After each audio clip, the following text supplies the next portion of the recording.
Hello everybody, Philip coming to you from Chiang Mai, northern Thailand. It's a beautiful late Sunday afternoon, second Sunday in May, I don't know, 9th or 10th, 2023. And I just thought I'd say a few words because I wanted to show you this beautiful sky.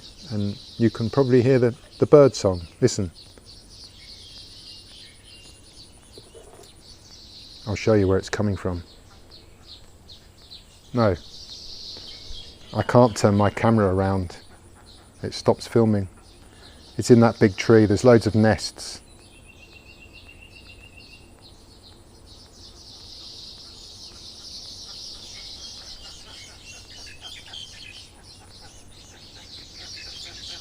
You might see them flying. So I'm just going to share a few quotes with you that have tremendous meaning to me as an educator and a spiritual person. And I'll just quickly say that for me that spiritual living means it's practical. Spiritual living means basically making choices and decisions that support me living in harmony within myself, with you and with Mother Nature. That to me is spiritual living. There's other things you can learn, but spiritual living is a process, it's a skill, it's living. It's being connected, it's empowering yourself. So in order to do that, here are some quotes that I seem to quote a lot. The first one has to do with learning, which you don't get in the school because they don't teach you, they only teach you memorizing. Discover the joy of learning. You're over there. Discover the joy of learning and you discover the joy of living. Master the skill of learning and you master the skill of living. You just have to start learning to enjoy learning. The learning experience that I give to my students in the university classrooms, and I'm now bringing it to the online world, the learning experience brings freedom to my students. And I love acronyms. So when my students learn with me, freedom comes to them. F stands for fun, R stands for rewarding, E is engaging, E is empowering, D is dynamic, O is organic, and M is moral. That is the learning experience that my students get in the classroom. That's what all classrooms should provide for all human beings, because the teacher loves it as well. The kind of learning that goes on in the classrooms is no fun for anybody. In the typical school system classrooms, I mean. So how do we learn for ourselves? Here's a great one. Try this one out. Observe others and learn about yourself. Observe yourself and learn about others. Now, just a word on observing. If you start judging that somebody is bad or good, or they're politically wrong, or they're ideologically whatever, you've stopped observing. Observing is not deciding whether it's good or bad, right or wrong. Observing is just seeing the nature of what's going on. Now, observing doesn't strictly mean with your eyes, it can mean listening as well. So I can listen to these birds and I'm observing them, and then what can I learn about myself by observing these birds? But obviously observing humans is the big one, because we all think that out there somebody does something wrong, but that's because it's easy to see them. But can we observe ourselves?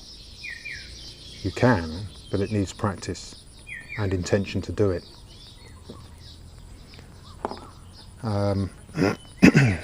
There's another one I've got.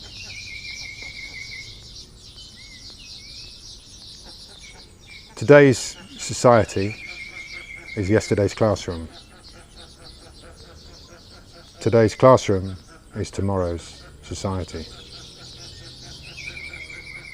So we're pretty screwed then, aren't we? Unless we change our classrooms today, and we are. There's massive increasing demand for home education in many countries now. Many parents are taking their children out of schools. It's not ideal, but since most schools are worse than nothing, it's a good start.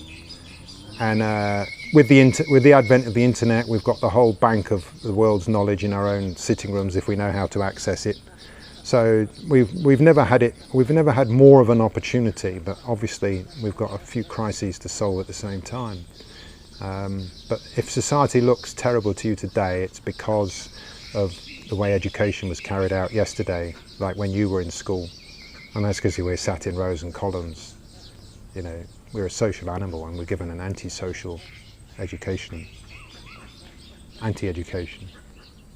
What other quotes have I got you? Mark Twain. I never let my schooling interfere with my education. So the problem we've got today goes back to the 1800s at least. And here's one that my mum used to teach me a lot. An ounce of prevention is worth a pound of cure. And that's very true.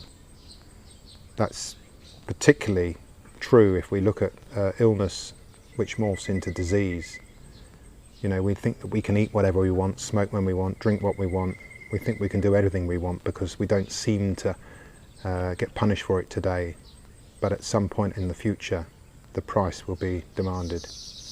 And cancer's a good example of that. You don't suddenly get cancer in one day, not unless the governments are doing some nefarious activities. But we don't, you know, we want our cake and we want to eat it. But one day we may pay a price for it. So an ounce of prevention is worth a pound of cure. So well worth thinking about that.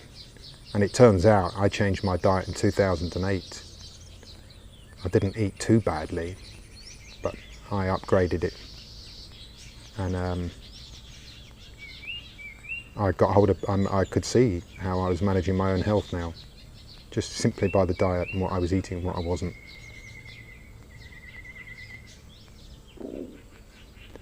What else have we got?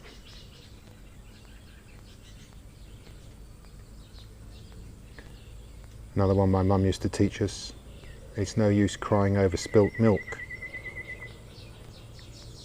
And a similar one is, stop beating your head against a brick wall because it hurts. In other words, we can't change what's happened, but we can change our perspective of it, our relationship with it.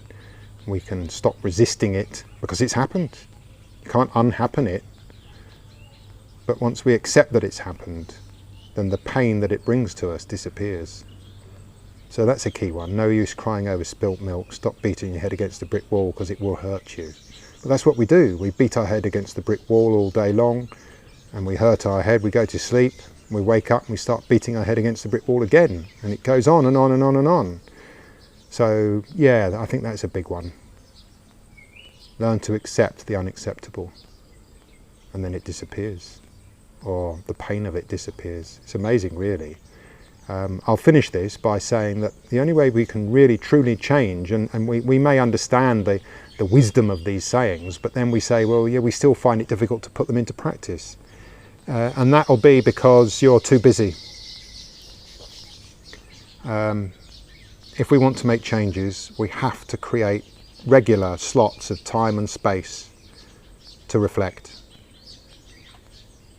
Keep a diary if you want, or just sit there and think about your day-to-day. Think about the problems or the joys and ask yourself, why did I have that problem? Why was I feeling so happy? And then if it was a good thing, repeat it. If you had a problem, it turns out that you caused the problem, don't do the same action again. But we can't learn about this until we sit down and reflect. And that comes back to the observation quote at the beginning. The more you reflect, the more you will observe. And the more you observe, the more you will reflect. So they go together.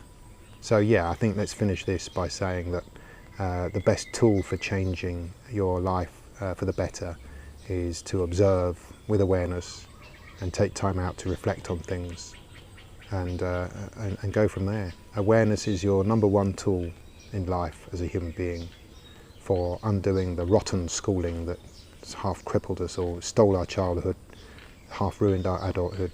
We have to unschool, and we could do that by developing the skill of observation with awareness and reflecting on what we saw, instead of judging or denigrating other people. Let's just say, okay, well, that's what I saw. Why did I see that? Why did it happen?